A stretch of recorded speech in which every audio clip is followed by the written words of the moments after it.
there. Welcome to the Cloud Security Podcast by Google. Thanks for joining us today. Your hosts here are myself, Timothy Peacock, the Senior PM for Risk Analytics and Detection Things in Google SecOps, and Anton Chuvakin, a reformed analyst and senior staff in Google Cloud's Office of the CISO. You can find and subscribe to this podcast wherever you get your podcasts, as well as at our website, cloud.withgoogle.com/cloudsecurity/podcast. If you enjoy our content and want it delivered to you piping hot every Monday, please do hit that subscribe button. You can follow the show, argue with us, and the rest of our Cloud Security Podcast listeners all on the Google Cloud Security Community page. Link to that is in the show notes. Anton, this is a rebroadcast of something we did live from Google Cloud Next 2025. And boy, was I sleepy in the first half of the episode. Well, I wasn't even there for the first half of the episode, and frankly, even for the second half. Ah, that's true. You were remote. I was remote and you were there. So I think it qualifies as live, but it's also kind of semi-live, I think maybe. Semi-live, yes, that's right. And, you know, it's so hard to do these when you're not there to bounce the ideas off of me, and it felt really lonely to be there. And I have to say, a lot of people said, Tim, where's Anton? Okay, this made my day, and this makes me feel good about recording this opener. I think I had a chance to experience Next through your eyes, which was kind of good. Yes. I still, at the time of recording, I haven't watched any videos yet, except for the keynote. I did watch it live. And you remember that there was this moment during the show when I was genuinely inspired. We should just air it for that moment alone. Yes, okay. Well, listeners, for Anton being genuinely inspired, let's turn things over to ourselves. We sure do. Good morning, listeners. We are coming to you live from the show floor at Google Cloud Next 2025. I am in the Mandiant Cafe here at the Google security booth, and it's packed. Look at all these people. Look, there's a ton of people learning about security, Anton. This is the busiest I've ever seen our booth at any of these shows. Oh, wow. That is impressive. Yeah, I don't know what we did this year. Maybe it's like they put the screens very close together so it feels dense, but there are undeniably a lot of people here today. Huh. So let's do our sort of like interview / discussion / recap. I don't know what we are doing. We're having fun in two different places here in Vegas. Listeners, we don't know what we're doing today. This is a very chill episode. Yeah, this is a very chill episode. So any themes? The usual question I get asked about these things is, what's the theme? What's the theme? So Tim, you're there. What's the theme? Is there a theme? I mean the security side, not just like AI. It's AI. Oh, it's AI. It's AI. Everywhere the theme is AI. Yes. It is Gemini this, Gemini that. It is AI all over the place here. And I assume that means securing AI, using AI for security, and AI in all other forms, shapes, and colors. Yes. Yeah. So we've got the Model Armor announcement, and that's cool. But I don't know a lot about Model Armor, but I don't have the impression that it is AI for AI security. I have the impression that it's security for AI. Yes, it's definitely the approach to secure AI on GCP and a few other places. So that part is there. So let me ask you a strange question. Last year, when we were doing live show from Next 2024, I kind of had a bit of a similar vibe. There was a lot of AI. There was a lot of AI in the keynote. There was a lot of presence on AI. I did the presentation on AI. So what is different with AI this year? Because that felt like 2024 was about AI as well. Yeah, I think right now it feels a lot more real. Last year, AI felt a little perhaps premature or excitement-based. And I think this year, everybody I've talked to has had some real experience with the thing and has really seen how it's going to change the world. And if you had asked me a year ago, Tim, will there be SOC 1 analysts in 10 years? I would have said yes. And if you asked me that same question today, I would say no way.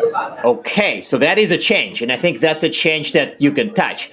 I remember we're not doing a show on RSA, that's in a month, but I remember last year's RSA, somebody was really annoyed with all the AI, and I said, we are in the use case discovery process. Yes. So it sounds like we were in the use case discovery process at Next last year, and now we've discovered some use cases, and now we are proceeding down a few paths, right? Is that a fair assessment? I think that's very fair. I think we are somewhere in between having left discovery and having really hit the fat part of the adoption curve. And I think it'll be really interesting to see which of the trains that are steaming out of the station make it to the next station and which of the trains don't. As a completely unrelated bit, yesterday I asked Gemini to give me a few AI startups that are likely to succeed.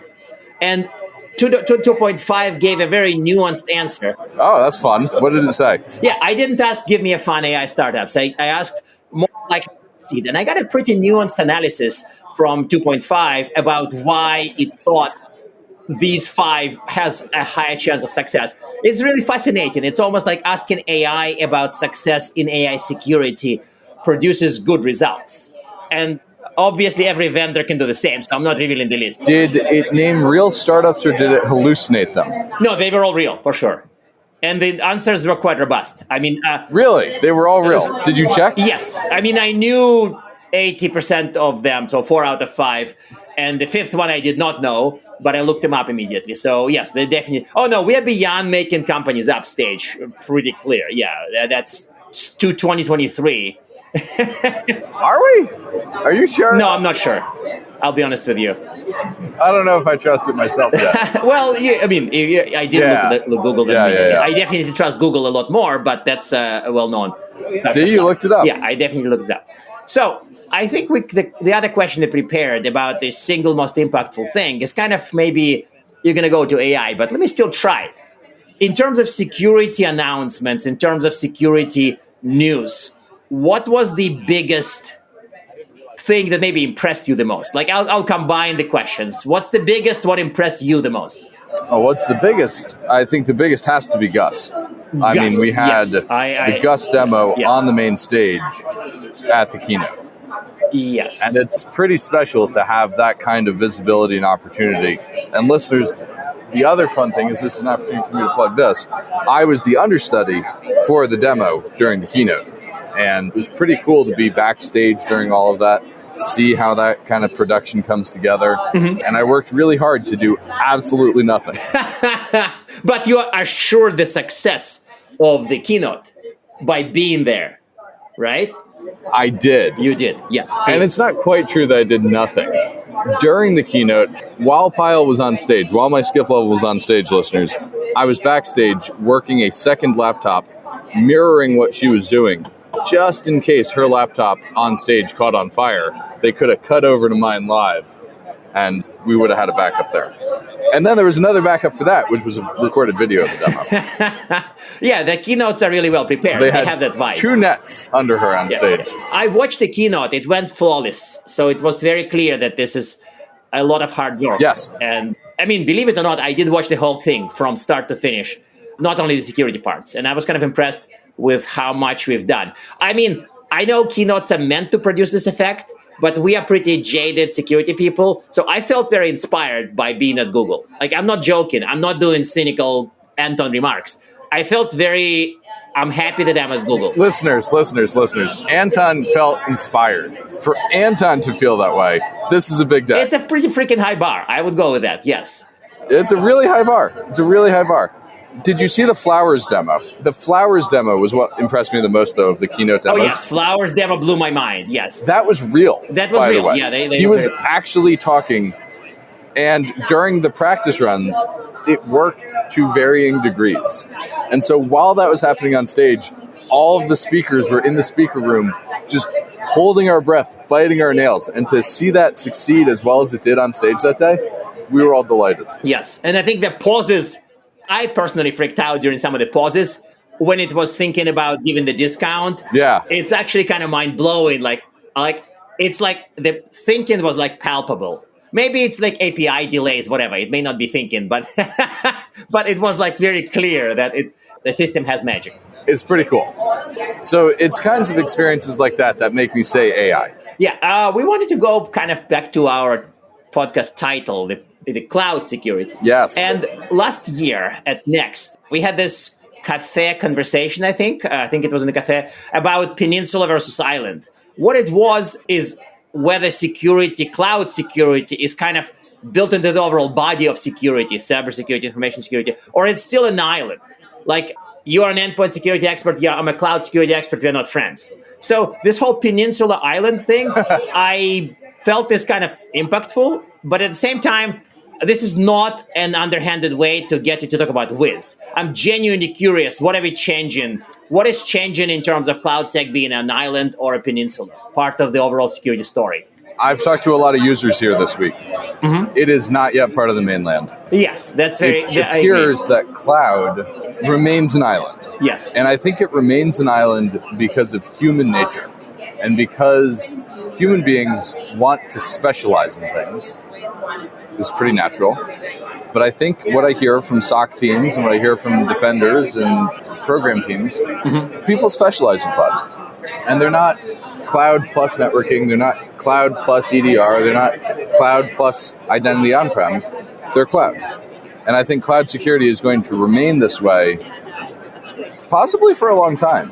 I mean, Anton, are there other examples in security where domains became part of the mainland, or do domains tend to remain like the security archipelago? I think I think I'm having a deja vu from last year's Next when we were in Vegas, because I think mobile security is an example that is less separate these days. Like an Android endpoint is an endpoint.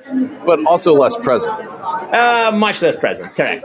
Yeah. Yeah. Okay, so this makes sense. I think I agree with your assessment about it being an island. And it's not about good and bad. It's about that the approaches to CloudSec are often magical, special, and different compared to like the rest.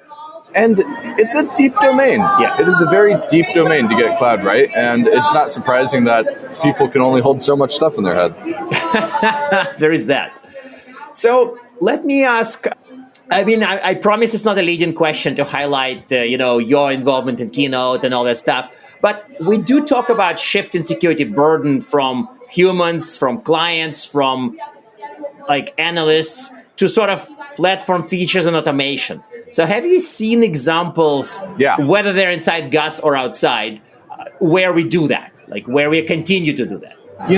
I haven't seen a ton of crazy like governance burden shifting features, but we're making a lot of noise about confidential right now. And I think with AI, confidential is kind of having a moment. So we're making a lot of announcements there. But to be honest, in the space of how do I get my posture right? How do I get my VMs patched? How do I redeploy and rebuild my containers faster? I haven't seen a lot that's going to take the burden off of good, solid operational muscle. Yes, I think that but it's also maybe the area where we see more evidence that the magic is coming, that it's more likely to happen rather than who knows, aspirational, future, blah, blah, blah. Like the path is more clear to more changes, right? That to me is, I'll go with that. Yeah. And I do think a lot of the things that we're doing manually today, we could totally do via agents in the future in cloud. Yes, and I think that cloud specifically is where this may happen, because all this like Snowflake, single servers built by hand from the 80s, I don't fully trust that agents will happen there anytime soon. Yeah, I'm sorry, startups that are building agents for mainframes. I don't think it's going to work out for you. If I find that startup, I will let you know. Right, thank you.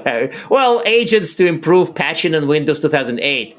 Oh, wait, that's out of patching window, so no agents for that. Yeah, okay, fine. I mean, automation implies modern systems. I'm slightly hungover, listeners, but that made me feel very queasy. Yes, I agree with that. And I think that the reason why some of our stuff internally is quite magical is because our systems are more modern than many others, right? In that sense, it's easy to do some stuff, Yes. Zero trust, right? I'm pointing at the old BeyondCorp logo at my shirt here. It worked out for us because the systems are aligned with it. Yes. Okay, I'm departing too far from the theme. So sorry for... So no, but it's good you brought up Beyond Trust. I actually had a really interesting conversation with the security leader yesterday talking about the company's efforts on Zero Trust. And I said, well, are you starting with machine identities or human identities? Yeah. And you know what he said? No. He said both. Starting with both is usually wrong, because if you start with both, you end up committing to too much, right? That's what I tried to tell him. But this is a very, very capable security leader I've known for a long time. And so if anybody's going to pull it off, he'll be the one to do it. Okay, that's fair. I think that makes sense to me. So you are in the vendor expo. So what about the expo floor bus? What are people trying to sell you? Oh, they're trying to sell me AI, Anton. Yeah, I mean, everything here right, is yes, about AI. okay. This episode could have been really short. We could have just gotten on and said, it's all about AI and hung up. But there's a lot of things here for AI. Equinix is offering AI-ready data centers. Vendors are offering AI security. Mm-hmm. We're offering AI security. It's AI everywhere. Yes. I think that's kind of, I mean, that's an easy answer, but it's also with a predictable and maybe not boring. Maybe it's an exciting question, but it's a predictable one. I dread RSA Expo floor in a month when we would see, 800 vendors all selling AI to you. That would hurt. So I want to talk about Wiz for a second, because their booth didn't say AI. Wow. So Lovely. Wiz's booth, I think, is a really interesting thing. Imagine you're a marketing person. What do you do to market a company that everybody at the show has already heard of and already knows everything about? Do you put CSPM, CWPP, CNAP? What do you put on the side of the booth? I mean, if everybody knows you already know. They didn't put any of that. You know what they put on their booth? Yeah, what? They put, and I kid you not, they must have 100 different fake DVDs of popular movies which were twisted to be security references. Whoa. Take a picture, please. I want to see that. Yeah. I think last year's their booth was quite amazing with all this soup. I will send you the picture that I've taken. Yes. So it's as if they took the food thing and redid it slightly differently with a bunch of movies, where every movie has been warped to be a security reference. Whoa. It's brilliant. It is brilliant. Oh, wow. Yeah. So Finding Nemo, Patching Nemo. Patching. And then Like, the jokes aren't that funny, but there's a lot of a them. lot of them. Let me see. I took a photo yesterday. Let me see what I got. But that's the funny Yeah. thing is the jokes, they're really not that funny. Like, they're just security note jokes. Forgetting Sarah Marshall's keys. Not Mean Girls, Mean CISOs. Me, CISOs. Yes. V for vulnerability. V for vulnerability. Not the Karate Kid, the Terraform Kid. The last one is cringy. I'm sorry. It's cringy. They're cringy. They're cringy jokes. Like, they're not good jokes. You don't look at these and go, ah, ha, ha, ha, ha. You look at these, you're like, you guys made 100 of these weird security jokes instead of talking about what your product does, because everybody here already knows what your product Everybody does. knows. Yes. And I think that's a really interesting marketing move. And I can't imagine most organizations having that courage. Wow. It's a gutsy move to do what they do. I would agree with that, because ultimately this marketing magic is not necessarily in spelling out CNAP better than others. Some of the magic is in the attention. Right. Marketing is psyops, right? We all know that. Like good marketing is psyops, right? And so that qualifies. Yeah. That is pretty amazing. Okay, so let's go to surprises a little bit. So I guess I think that qualifies. What was the biggest surprise at the show for you? And maybe a vendor booth without AI on it was a surprise. But anything more tangible? Any surprises that struck you as, what? Is this really happening? Well, I do want to talk about how crowded our booth is. I mean, it is packed over here in Security Land. And people are genuinely curious about what's going on. There's a lot of buzz. And so I am honestly surprised by how interested people are in this stuff. I mean, Gus' announcement is an interesting bit, because ultimately it unifies some things that maybe others didn't dare unify. So we'll see how it fares. But I was kind of impressed with some of the thinking behind Gus. Do you sense any... I don't want to turn this into an announcement show, but this was an interesting one. So any reactions in the audience, I was in the basement when the Gus demo happened, so I don't know what the audience said. What have you heard? Or maybe let me ask you a question. What about Gus is surprising to you? Oh, you want the non-cynical answer, right? Or you want the cynical answer? Well, I got inspired Anton a minute ago, so let me continue to get the non-cynical Anton. Okay, so I think that the logic behind combining SecOps magic that we clearly have and some of the very unrelated magic, like the fact that Chromebooks and Chrome OS is very secure and is not vulnerable to anything that plagues traditional systems, is a good bridge. It's a bridge between two things that are amazing, but the bridge itself is a little difficult to build. And I think we managed to mostly build it. That, to me, is the positive part, is that some of the DNR magic, some of the Intel magic, and some of the secure system design magic got bridged in the form of gas. Whether this bridge would hold in every environment, including environments with Windows 2008 still running, I don't know. But it will run, the bridge would hold in modern environments and those aspiring for modernity. Maybe I'll put it this way. That's fair. I think that's how my ex-analyst brain is analyzing the gas announcement, is that it does have the magic, it does have multiple sources of strength that we have, and they're connected in a way that would hold in some places, but perhaps not in others. I think it will be interesting to see how we adapt and evolve Gus as it goes forwards. But I will say, at least internally, a lot of people are very excited for us to be riding the Gus bus. Riding the Gus bus, yeah. The Gus bus. Yes. Okay, so did you make this joke in advance, or is it an impromptu one? Everybody has been making the Gus bus jokes. Oh, I'm just missing out. I'm not connected to the cool kids. I get it. Well, now you are. Now I am. Now I can make the Gus bus jokes, yes. Yes, now you are. Because my mind was kind of going to the flight of a goose or something, but it was definitely very off. No, it's not a goose. It's a Gus. It's a Gus. Okay, so... I will say, this is a funny thing. I'll give you a backstage secret. We had a lot of trouble with how TK was pronouncing the different names of the products. And people had to tell him, hey, it's actually pronounced this way. But our products they're all descriptive names. Okay. Did you watch the keynote? There's Imagine, there's VO. Oh, yeah. Is it Not AI, VO, not VEO? Security products. Yeah. No, that part is No. I'm with him on this one because I imagine. Yes. I would be like, what? Okay, I know what the product is, but I don't know exactly whether it's Imagine or Imagine. Apparently it's Imagine. I also got that one wrong. Oh, well, there you have it. So we are with TK. There you have it. So let's go to a few other fun things we have. So let's predict. Yes, please. This is 2025. Let's predict. Imagine. Our favorite game. Imagine we are at next 2026 in Vegas, or maybe one of us is in Vegas, who knows? And we are discussing how things went. So what do you foresee today? What do you imagine to be there in 12 months? What do I imagine to be here in 12 months? Well, more AI, for sure. Even more AI. By this, you mean I think we will start to have talks. Even more AI. I think by next year, we will have multiple customers and multiple vendors doing sessions talking about how they have changed their SOC throughput and entire SOC management philosophy with agentic approaches to triage. Okay, you think 1 year is enough for that? Honest question. Oh, yeah. I'm kind of surprised we didn't have it already, to be honest. I'm not, because a lot of messy stuff. So a lot of messy stuff in many SOCs. Some of it is kind of hard to for machines. A lot of, I know John knows, and then John knows that actually Joanna knows on the second floor, and you have to call them. Agents cannot do that yet. So a lot of tribal knowledge is kind of hard to handle. I guess in theory they can. I think the agent will learn that pretty quickly. Yeah, you're right.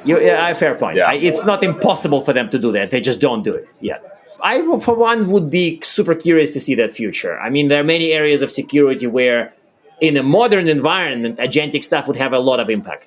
Yes. And so 1 year is enough for that impact to be seen, internalized, and then presented as a success story, not as a promise. I think that's maybe... I'm going to watch some of the speeches. I've started doing this. But I noticed that some of the speeches clearly show promise as opposed to celebrate the results.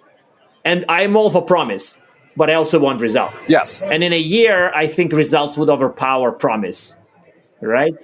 Results are better than promise. Results are better than promise, and we will have much more results in a year than this year. That's fair. Yes. So that's my prediction. My prediction is a year from now, we have people talking about genuine SOC transform. Yeah. Based on agents. Specifically, not just SOC transformation, but specifically based on agents. Agentic-powered SOC transformation. Yeah, I'm super curious to see that. Yeah, and again, I believe that a year may be enough, but I'm hedging a little bit with May. What do you think you're going to see in a year? I want your prediction too. I can't be the only one out here predicting. Yeah, of course. Well, again, I'm not at the show. I'm only looking at some of the speeches and, of course, the keynote. I think there will be sizable areas where AI have changed things in real life. You're right. I'm going to connect to your prediction and say that as of today, if I look at startups, if I look at large companies, if I look at success stories, a lot of them are promise powered. The promise is very load bearing. They say, we've seen this and the promise is this. Yes. Good. But people who tell me that when they applied AI of this type in this area of their security operations, systems, engineering, this big result happened. Kind of like what we published, some of the papers about Google internally doing things, and the results are very clear, very measurable. They may be not 10x, maybe they are plus 50%, but I expect a lot more of that. I think that this year is going to be a shift from promise to results year. I think that the previous year was a shift from the types of promises, more promise, even more promise. I've seen some results, but I've not seen the results everywhere in the ether. I've seen promise mixed with a little results. What comes after results? We've got like idea discovery, we got promise, we got results, then what? What's the next stage in the analyst framework here? So excellent point. I think that after results is a range from slight improvement to bigger improvement. I think transformation is after results. Because if you have results, you may need to do things differently, or you may see the opportunity to do things differently. So to me, transformation happens after results. You cannot have a promise-powered transformation. That would not happen. The friction would stop it. Yes. If you recall, another ex-analyst on the podcast asked me something about my lessons from Gartner a couple of years ago. And I said that my one lesson from 8 years at Gartner was that IT inertia is the most powerful force in the universe. Yeah. And that I can almost always willing to bet on the past. I'm going to lose enough, but I'm going to win a lot more. So for me to change that in a year, we'll see more results that will power transformation, is kind of a strong position, because betting on the past is a winning strategy if enterprise IT is concerned. Betting on the mainframe staying, betting on the Windows 2008 being there. That's one of the most depressing takes we've had on the show in a long time, Anton. No, because change is hard, and every human knows this deep down. Yeah, that's true. And a large organization change is harder. I love the cartoon of who wants change? Everybody raises their hand. Yes. Who wants to change? Nobody raises their hand. Or who is willing to work for years to change something complex with a lot of organizational friction.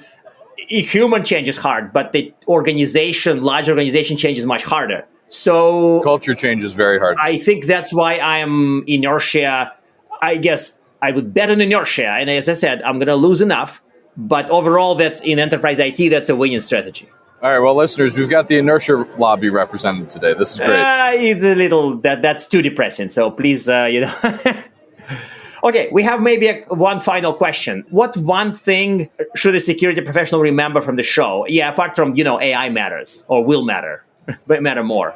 Oh, yeah, no, I mean, it's really like if I had a single sentence, it is you must start planning for how AI will change every aspect of your business, or you will be run over in 3 years' time.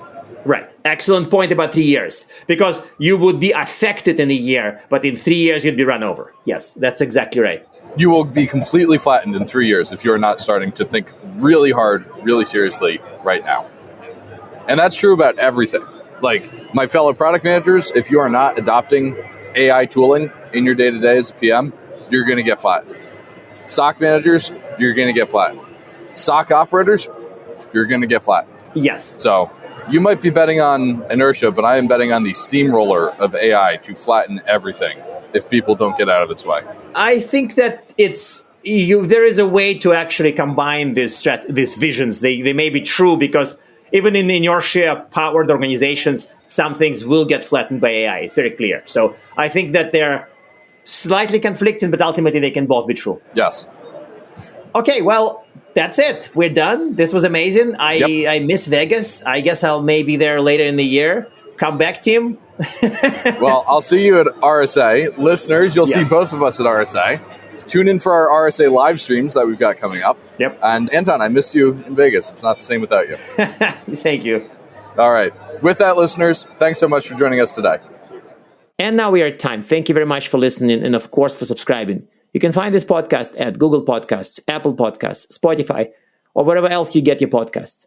Also, you can find us at our website, cloud.withgoogle.com/cloudsecurity/podcast. Please subscribe so that you don't miss episodes. You can follow us on Twitter, twitter.com/cloudsecpodcast. Your hosts are also on Twitter at Anton_Chuvakin and _Team Pico. Tweet at us, email us, argue with us, and if you like or hate what we hear, we can invite you to the next episode. See you on the next Cloud Security Podcast episode.